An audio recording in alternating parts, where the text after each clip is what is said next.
Alors on l'a vu, l'image la plus fréquente de Mitra le montre en train de mettre à mort un taureau. Cette représentation constitue en réalité l'épisode central d'une histoire, d'une légende. Une légende que l'on peut voir sur une grande quantité de monuments, des reliefs, des sculptures. Et on a vu avec la pièce d'appel que le mythe de Mitra est connu par un grand livre d'images extrêmement impressionnantes. Ici, vous avez deux exemples qui mettent en évidence deux épisodes. Le premier, qui est la naissance du dieu. Mitra voit le jour en émergeant d'une pierre, d'un rocher.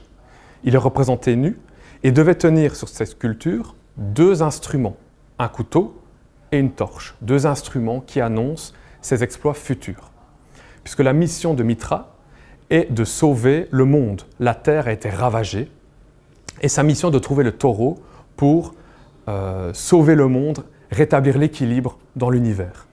Donc on a d'un côté des images qui sont très chargées et de l'autre, on a des monuments qui viennent isoler des temps forts du mythe. Ici, la naissance de Mitra, et sur cet autre relief, on voit le dieu qui est en train de chevaucher le taureau. Donc on est au moment où Mitra a trouvé le taureau et il doit le dompter avant de l'emmener dans la caverne pour le mettre à mort. On retrouve des monuments qui étonnent par leur iconographie. C'est le cas avec ce relief qui vous montre un Mitra jeune, enfant, qui tient le globe, qui annonce donc déjà ses exploits, puisqu'il devient un dieu supracosmique, un dieu qui sauve l'univers. C'est pour cette raison qu'on voit ici que Mitra tient un anneau sur lequel se retrouvent les symboles du zodiaque. Donc toute la mission de Mitra est vraiment de restaurer l'univers, de faire en sorte que les astres puissent retrouver leur course. Et on voit même des têtes qui représentent les quatre vents.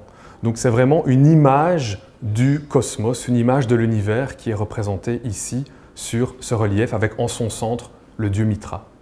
Alors à côté de ces images, on en a d'autres qui sont encore plus étonnantes.